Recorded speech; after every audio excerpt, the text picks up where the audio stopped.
જો તમને જૂની વાતો યાદ આવી જતી હોય અને મન ક્યાંય પણ શાંત નથી રહેતું ને, તો આ વાત તમારા માટે છે.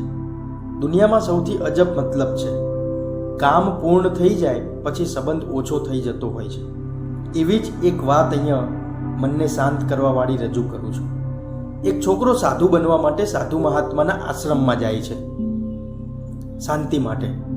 નવો હતો એટલે ભૂતકાળના જે પણ કર્યું હતું, ઘરના ઝઘડા છે, પરિવારની સમસ્યાઓ છે, લોકો સાથેની એ સમસ્યાઓ અને બાળપણમાં બનેલી એ ખરાબ ઘટનાઓ, લોકોએ અને સંબંધીઓએ કરેલા ખરાબ વર્તન અને એમને કરેલા ખરાબ વર્તન સામે એના મનમાં રહેલો ક્રોધ, આવા ખરાબ ભૂતકાળને લઈને આ નવો છોકરો આશ્રમમાં આવ્યો હતો. ઋષિઓના આશ્રમમાં હોવા છતાં, આટલું સારું વાતાવરણ હોવા છતાં મનને ક્યાંય ચેન પડતું નહોતું કે જેના માટે આ છોકરો આ તપસ્વીઓની વચ્ચે આવ્યો હતો. ભૂતકાળની જે ઘટનાઓ હતી એને ભૂલી શકતો ન હતો અને મનમાં ભાર લઈને ફરતો, અને જે શાંતિ માટે અને આધ્યાત્મિકતા તરફ આગળ વધવા માટે આવ્યો હતો, એ રસ્તામાં ભૂતકાળની આ વાતો એનો પીછો છોડતી ન હતી. આટલા બધા ઋષિઓ હતા, સંતો હતા, યોગી હતા, તેમ છતાં ક્યાંય એને મનની શાંતિ મળતી ન હતી. એટલે એક દિવસ એને આશ્રમના યોગીને વાત કરી. ત્યારે એ યોગીએ કહ્યું કે તારા આ પ્રશ્નનું સમાધાન હું નહીં કરી શકું, પરંતુ આ પહાડોની વચ્ચે મારાથી પણ મહાન યોગી ત્યાં તપસ્યા કરે છે, તું એમને જઈને પૂછ. ત્યારે એ નવા બનેલા સાધુએ કહ્યું કે હું અત્યારે જ એમની સાથે વાતચીત કરવા માટે જઈ શકું? ત્યારે યોગીજીએ કહ્યું કે હા. મહા મુશ્કેલીથી એ પહાડની ચોટી પર પહોંચ્યો ત્યારે યોગીજી ધ્યાનમાં ખૂબ જ લીન હતા. થોડીક વાર પછી તેઓ ધ્યાનમાંથી બહાર આવ્યા ત્યારે આ નવા બનેલા સાધુએ તેમની સાથે વાત કરવા માટે અનુમતિ માગી. યોગીજીએ વાત કરવા સંમતિ આપી અને ત્યારે નવા બનેલા એ છોકરાએ કહ્યું કે તપસ્વીજી, મને આટલા સારા વાતાવરણમાં હોવા છતાં મારા મનને ક્યાંય શાંતિ મળતી નથી. ત્યારે યોગીજીએ કહ્યું કે બસ આટલી જ વાત છે, બહુ મોટી વાત નથી. તો એક કામ કર, અહીં નજીકના ગામમાં મને મારા એક શિષ્ય દ્વારા ત્યાં જમવાનું આમંત્રણ મળ્યું છે, તો તું મારી સાથે ચાલ, આપણે બંને સાથે જઈએ. ત્યારે એ છોકરો યોગીની સાથે જાય છે.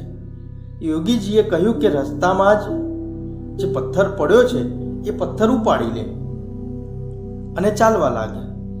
ત્યારે એ છોકરો યોગીજીના કહેવા પ્રમાણે ચાલવા લાગે છે. પથ્થર વજનવાળો હોય છે. ઋષિ ચાલતા આગળ નીકળી જાય છે અને ગામના ચોરે પહોંચી જાય છે અને બેસી જાય છે અને આ છોકરાની રાહ જોતા હોય છે. જ્યારે તે છોકરો આવે છે ત્યારે ઋષિ કહે છે કે આટલો જલ્દી આવી ગયો?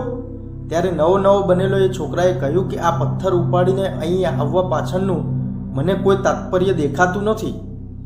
પહેલાં મને એવું હતું કે યોગીજીએ કહ્યું છે તો કંઈક રહસ્ય હશે, પણ મને તો એવું કંઈ લાગતું નથી. અને એમ પણ આ પથ્થર એટલો વજનવાળો હતો કે મને ચક્કર આવી ગયા. થોડીક વાર તો એવું લાગ્યું કે હું મૃત્યુ પામી જઈશ. ત્યારે યોગીજીએ કહ્યું કે મેં તને પથ્થર ઉપાડવાનું કહ્યું હતું, અહીં સુધી ઉપાડીને લાવવાનો છે એવું મેં તને નથી કહ્યું.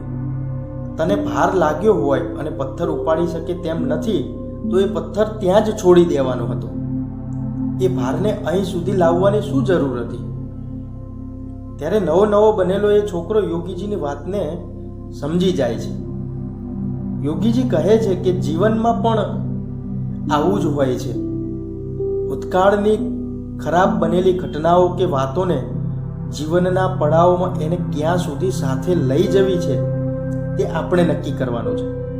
એ ખરાબ બાબતોને, ખરાબ વિચારોને, એ ભૂતકાળની સમસ્યાઓને જીવનના કયા પડાવમાં એને છોડી દેવાની છે, એનો ભાર ઉતારી દેવાનો છે, એ મનનો ભાર ઉતારી દેવાનો છે અને એ વાતોને ભૂલી જવાની છે, એ આપણે નક્કી કરવાનું છે. અને તો જ જીવનમાં પૂર્ણ શાંતિની અનુભૂતિ થશે. એટલે આ વાર્તા પરથી મિત્રો એવું શીખવા મળે છે કે જીવનમાં જો શાંતિ જોઈતી હોય ને તો ભૂતકાળમાં બનેલી એ ઘટનાઓ, એ બનાવો, એ લોકો સાથેની માથાકૂટો, મનની પરિસ્થિતિઓ,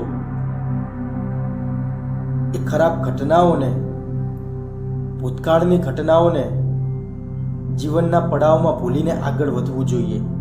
મિત્રો, જો ભૂતકાળની ખરાબ બાબતોને યાદ કરીને જીવન જીવતા જઈશું ને તો મન ક્યારેય શાંત નહીં થાય અને એ અરાજકતા જીવનમાં ક્યારેય શાંતિ નહીં લાવવા દે. આવી જ પ્રેરણાદાયી વાર્તા માટે ચેનલને લાઈક, શેર અને સબસ્ક્રાઇબ કરવા વિનંતી. આભાર.